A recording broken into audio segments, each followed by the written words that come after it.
අද මම යන්නේ ෂෙනික තෝස් එකක් හදන්න. අපි බලමු කොහොමද හදන්නේ මොනවද අවශ්‍ය කරන්නේ කියලා. මම ෂෙනික තෝස් එක හදන්න පාවිච්චි කරන්නේ පාන් පිටි.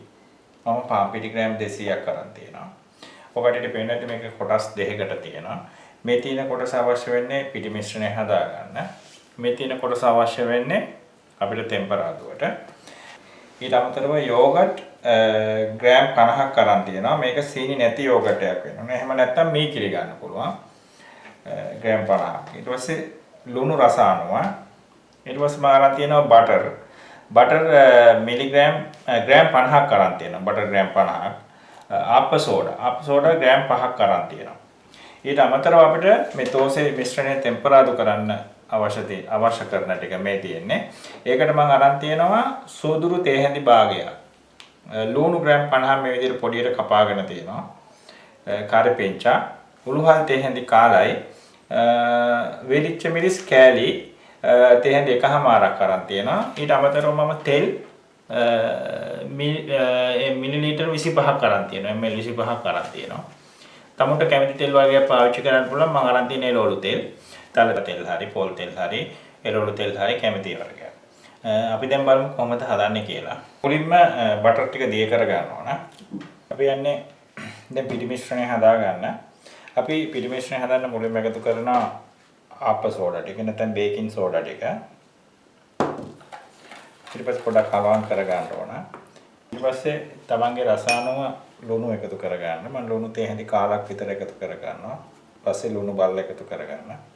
මේ දෙක හොඳට මික්ස් කරන්න. පිටිත් එක හොඳට මික්ස් වෙන්න ඕන. ආප්ප සෝඩා ටිකයි ලුණු ටිකයි. ඊට පස්සේ මම එකතු කරනවා බටර් ටික. බටර් දිය කරගෙන තමයි එකතු කරන්න ඕන. ඊට පස්සේ යෝගට් ටික එකතු කරනවා. මේ යෝගට් ටිකට වතුර චුට්ටක් දාලා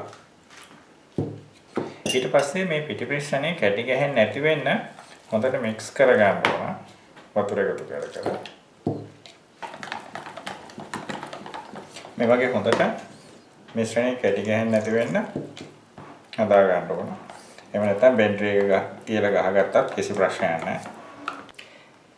අපි දැන් පිටි මිශ්‍රණය හදාගෙන ඉවරයි. මෙන්න මේ වගේ කැටි ගැහෙන්නේ නැති වෙන්න තමයි පිටි මිශ්‍රණය දිය කර ගන්න ඕන. අපි දැන් මේක අඩුම විනාඩි 30ක් තියන්න ඕනේ. ඊට වඩා වැඩි වෙලාවක් තිබ්බට ප්‍රශ්නයක් නැහැ. අපිට මේක ෂෙනිකෙන් ගෙදරදී හදා ගන්න පුළුවන් ඕනම හදිසි වෙලාවක විනාඩි 30ක් ඇතුළත අඩුම විනාඩි 30ක් පිටි මිශ්‍රණය තියලා තියන්න ඕනේ. අපි දැන් මේ අතරතුර අපේ ටෙම්පරාදුව හදාගමු. ඊට පස්සේ විනාඩි 30කට පස්සේ අපි ටෙම්පරාදුව පිටි මිශ්‍රණයට එකතු කරමු.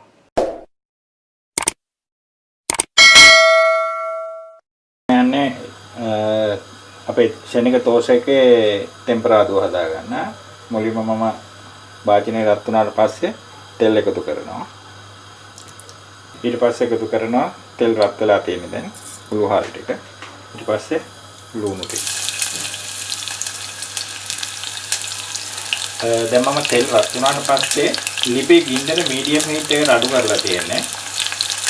ඊට පස්සේ අපි මේ තෙල් එකෙන් ලුණු ටික හොඳට බැද ගන්න ඕන. දැන් ලුණු ටික ඩාර්ක් බ්‍රවුන් කලර් වේගෙන එද්දී අපි එකතු කරනවා සෝදුරු ටික. සෝදුරු එකතු කරලා තප්පර කීපයකින් අපි එකතු කරනවා කරපිංච ටික. ඊළඟට අපි එකතු කරනවා කැලි මිරිස් ටික.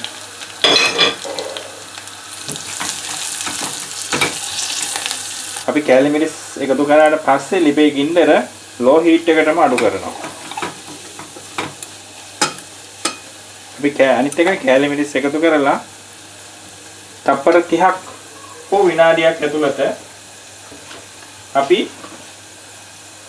ලිප ඔෆ් කරනවා. අපි දැන් ටෙම්පරාදුව අපේ පිටි මිශ්‍රණයට එකතු කරගන්නවා.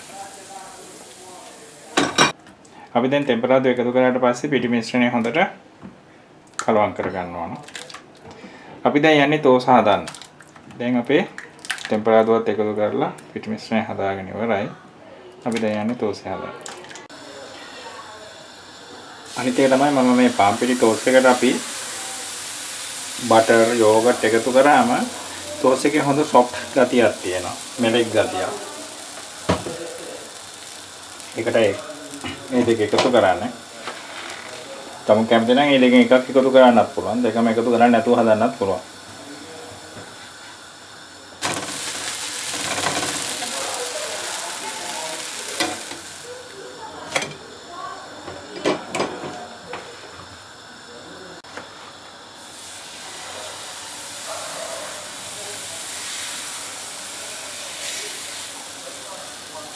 අනිත් එක තමයි දැන් මම මේකට ටෙම්පරාදුවක් එකතු කරා. ටෙම්පරාදු උනත් එකතු නොකර හදන්න පුළුවන්. ටෙම්පරාදුව එකතු කරේ නැත්නම් තෝසේ සුදු පාටට තියෙනවා.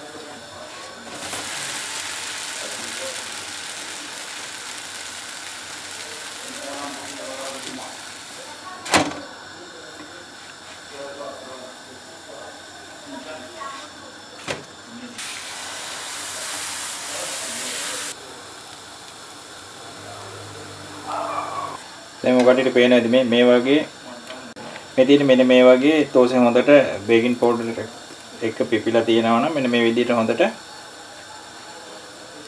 තිත් වෙනවා තෝසේ උඩ මෙන්න මේ වගේ මේ තියෙන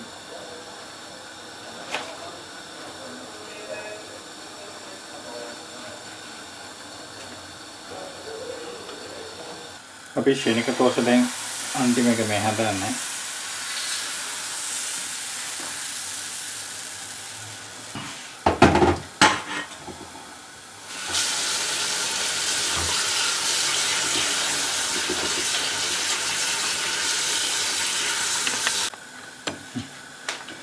මම ශේනික තෝස් හදාගෙන ඉවරයි.